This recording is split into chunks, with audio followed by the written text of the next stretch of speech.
Olá, muito boa tarde. Esta sexta e sábado vai decorrer em Bruxelas o Conselho Europeu Extraordinário para debater o plano de recuperação em resposta à crise provocada pela pandemia.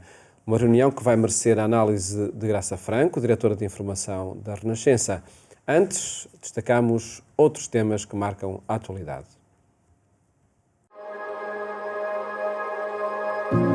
Cari fratelli e sorelle, buongiorno.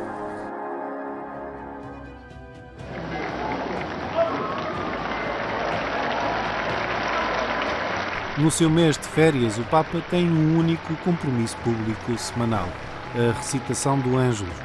Desde a janela do apartamento pontifício, o Papa agradeceu neste domingo a todos os que acompanharam e continuam a ajudar os doentes que são afetados pela pandemia de Covid-19.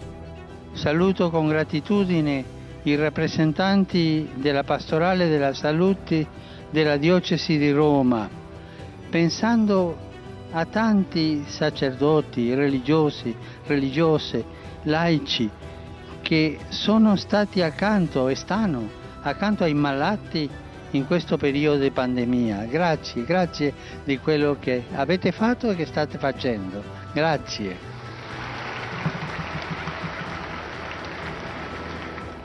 Na sua reflexão dominical, Francisco sublinhou a importância da leitura da Bíblia, em particular dos Evangelhos, na vida dos católicos. A intervenção evocou uma passagem do Evangelho, a parábola do semeador. Una volta in più su quel consiglio portate sempre con voi un piccolo Evangelo, un'edizione tascabile del Vangelo in tasca, in borsa, e così leggete ogni giorno un pezzino, perché siate abituati a leggere la parola di Dio e capire bene qual è il seme che Dio ti offre e pensare con quale terra io lo ricevo. Desde o Vaticano, o Papa uniu a sua voz aos que lamentam a decisão da Turquia de voltar a converter a antiga Basílica de Santa Sofia, em Istambul, numa mesquita. Il pensiero a Istanbul. Penso Santa Sofia e sono molto addolorato. E non dimenticatevi di pregare per me. Arrivederci. A ensemble Os Moços do Coro juntou o vídeo, a escultura e a música sacra.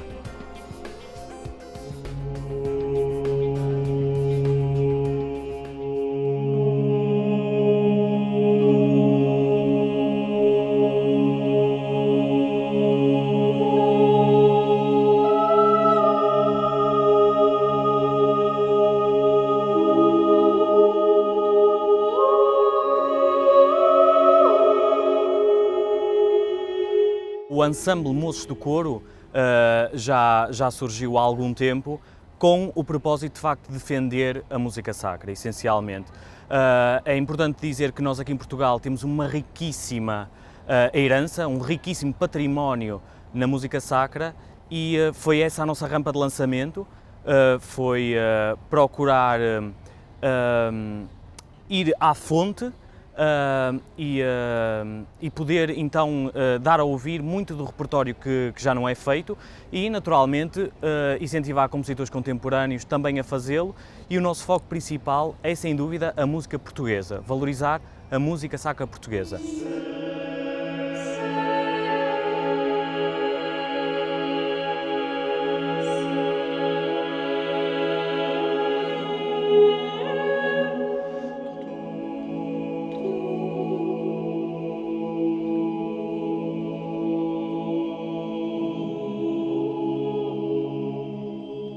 Neste caso, este projeto, acabamos por ir viajar até à Estónia e executar a obra de um compositor estoniano, mas que é uma grande referência, se não a maior referência da composição sacra da atualidade, que é o compositor Arvo Pärt, E este projeto surge essencialmente com a necessidade com 3 grandes objetivos, na verdade.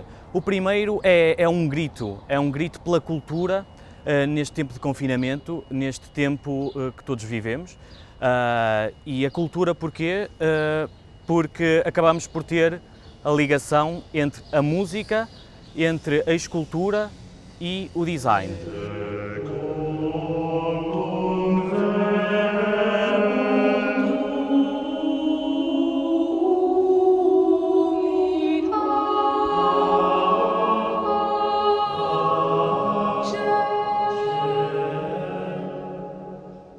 E pediram um vídeo, porque em tempos de Covid, a falta de espetáculos e o adiar de tantos espetáculos, portanto a presença na internet começa a ser importante e sempre foi importante. E portanto houve que fazer um vídeo muito bem feito em que se canta o Nunc Dimittis do Arvo Part. E a Rita Rá, uma artista plástica com quem que me pediu alguma colaboração, pediu-me uma colaboração e tive uma pequena colaboração nesse vídeo, particularmente num trabalho que já tinha feito, uma gravura sobre este tema, Nunc Dimittis, que é uma das orações importantes do final da Bíblia, de um dos Evangelhos, é uma oração importante. E então o trabalho foi sobre isto, é um trabalho interessante porque os Moços do Coro é um coro com muita qualidade e experimental também no mundo da música sacra, e a Rita Rá é uma artista plástica também também com muita experiência, e o trabalho de colaboração entre estas 3 áreas foi muito interessante.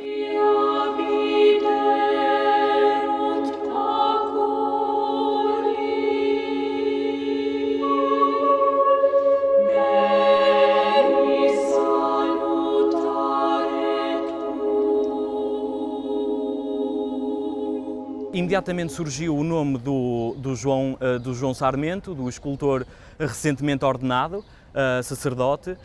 Curiosamente, eu e o João já nos tínhamos cruzado e eu no momento não me lembrei e achei bastante interessante isso. O João muito prontamente abraçou o projeto e achou interessantíssimo. E por fim tivemos o contributo da Rita Sarmento, que unificou todo este casamento. Numa vertente musical também tivemos a colaboração de um coralista nosso, Carlos Meireles, que fez todo o trabalho de edição, e isso foi então possível fazer um trabalho que necessariamente teria que ser presencial, fosse feito à distância, cada um em sua casa, cerca de 30 pessoas a desenvolver então este projeto.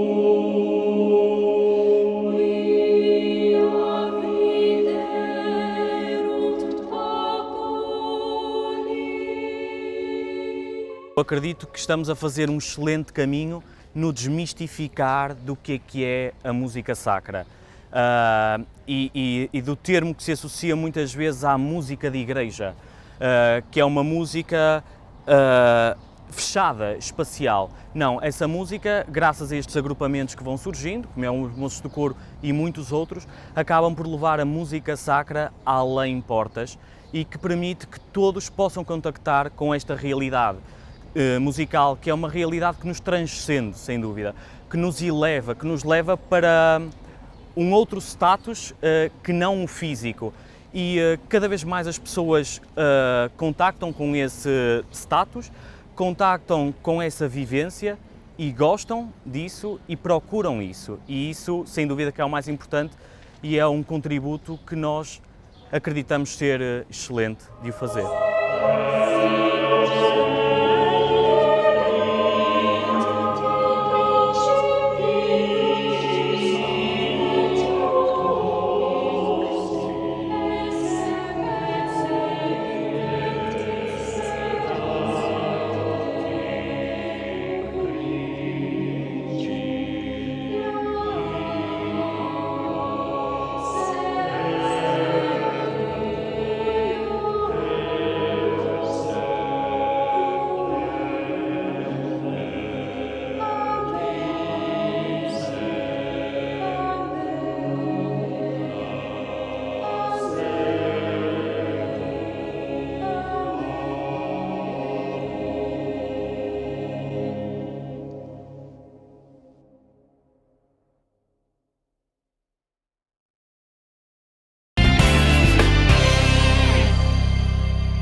portal da Agência Eclésia. Acompanhe estas e outras notícias em atualização permanente. Tempo agora para o comentário a temas da atualidade, com a presença de Graça Franco, diretora de Informação da Renascença. Boa tarde, Graça. Olá, boa tarde. Obrigado por estar neste programa. Nas vésperas, de facto, deste Conselho Europeu Extraordinário, podemos esperar consensos, podemos esperar a aprovação de um plano de recuperação económica? Eu acho que, sobretudo, podemos esperar uma nova dinâmica.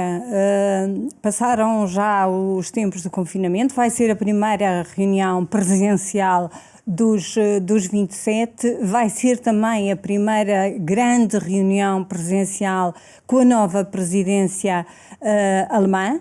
Aliás, era uma presidência da qual não se esperava praticamente nada, porque era o fim de mandato de Angela Merkel, que já estaria no final de carreira, e afinal apanhamos aqui uma conjunção muito diferente daquilo que era expectável, porque temos uma presidência alemã de Merkel muito reforçada, que coincide com a nova presidência da Comissão, também alemã, da qual se espera uma nova dinâmica, e é liderada nada mais nada menos do que uma das grandes amigas de Merkel e uma das mulheres em que ela depositava mais confiança, e portanto haverá aqui assim uma química entre a presidência nova da União Europeia e a presidência da Comissão Europeia. Não se esperam choques, embora estas duas mulheres tenham visões muito diferentes para a Europa. Já da parte da Presidente da Comissão Europeia era uma quase federalista, enquanto que a Angela Merkel era nada mais nada menos do que a senhora Merkel da Troika, não é? Quer dizer, sempre mais ou menos até à questão dos refugiados, vista como um travão à Europa mais solidária, mais federal, mais de todos. E depois temos sobre a mesa aquilo que é uma quebra histórica dos princípios da União Europeia, ou seja, em nome da solidariedade, em nome da crise, são os próprios alemães, que eram o travão a qualquer dívida conjunta da União Europeia, a qualquer endividamento para depois se emprestar ainda mais aos países endividados em nome da solidariedade, a ser exatamente o motor dessa transformação. E, portanto, há várias coisas que neste Conselho vão correr exatamente ao contrário do que nós prevíamos há 6 meses, quebrando tabus sucessivos, um dos quais é a emissão de dívida conjunta, sem dúvida, e ainda temos, claro, que os antigos aliados da senhora Merkel, ou seja, os frugais, para não lhes chamarmos os forretas, não é? Portanto, aqueles países que sempre viram com grandes reticências as transferências para o sul gastador, não é? Num papel de quem não sabe muito bem para que lado é que cai, não é? Porque por um lado tem uma grande ligação à Alemanha, por outro tem a sua posição de sempre, muito resistentes a tudo o que seja criar novas responsabilidades. E percebe-se que é de facto essa solidariedade que está a salvar o projeto europeu. Essa era a via única? Era a única via, e eu acho que isso ficou muito claro com a pandemia, ou seja, a pandemia ajudou a tomar consciência na Alemanha de uma coisa básica, que é a Alemanha não pode ganhar se a Europa perder. Ou seja, o grande mercado alemão, a fortaleza da economia europeia está hoje totalmente baseada naquilo que é o grande mercado europeu. Ou seja, não há maneira de fugir à crise se não for abraçando a Europa. E isto para os alemães é novo. Por outro lado, para os franceses já não é novo. Para os franceses já há bastante tempo que vinham a notar essa necessidade de ter uma base europeia firme. E o eixo franco-alemão, que é o eixo sempre que promove as grandes transformações na Europa, está a rodar como nunca, portanto está firme como nunca, Macron e Merkel ali a fazerem deixo e a puxar a Europa para a frente, sem dúvida. Mas é um eixo que não se imaginaria há pouco tempo, como dizias, não é? Não se imaginaria sequer que voltasse a funcionar. Isso é que é a novidade que nós temos sobre a mesa. E também é novidade o facto de se perceber que a Europa social não pode cair. Ou seja, que os valores da Europa, aliás, é um dos eixos essenciais para o futuro, que já foi definido, não é? Os valores europeus que a nova Comissão da Sra. Van der Leyen traz como um dos referenciais absolutos. Portanto, a energia, a resiliência, que no fundo se chama voltar a ter um mercado europeu independente da China e ao abrigo dos maus humores dos Estados Unidos, não é? Portanto, isso neste momento é muito claro. É preciso resiliência na economia e é preciso solidariedade. Sem as duas coisas não vamos lá. Agora, isto para nós é bom ou é mau? É bom, por um lado, é ótimo na questão da solidariedade, quanto à política económica subjacente, quer da transformação digital, quer da transformação energética, quer da tal resiliência, implica grandes grupos económicos. Nós não temos, não é?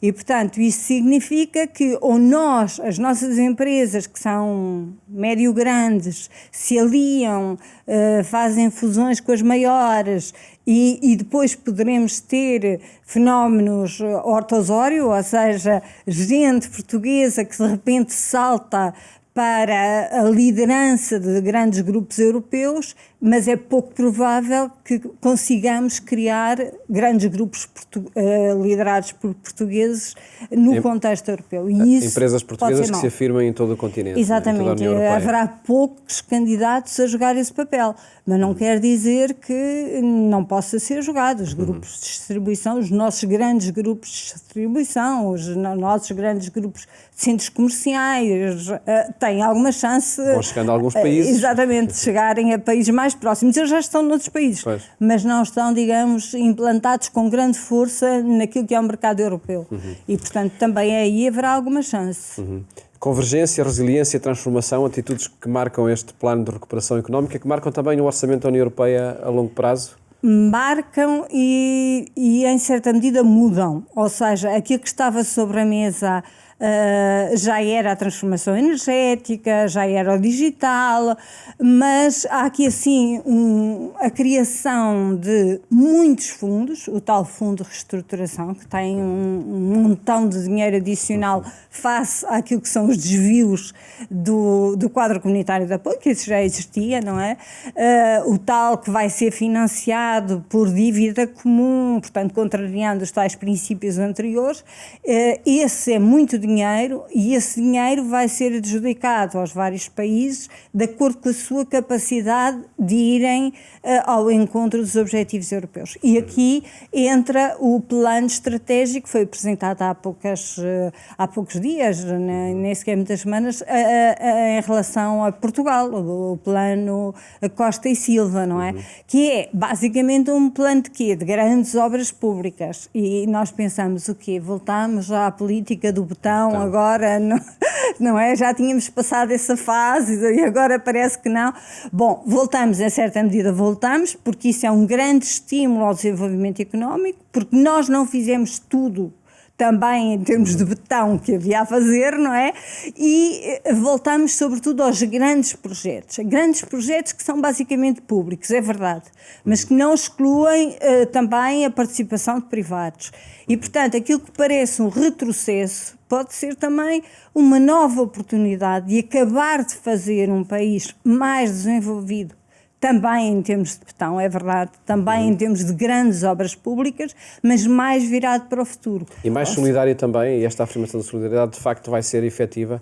Tem que ser, ou seja, tem que ser para se encaixar nos fundos europeus, ou seja... Obrigatoriamente. Obrigatoriamente, não é? Também por aí não vem dinheiro, a ideia de que vai chover milhões em cima de Portugal, sem como Portugal, de braços cruzados, não é verdade, isso não existe, não é? Nós temos que ir buscar, candidatar-nos a projetos com essas vertentes.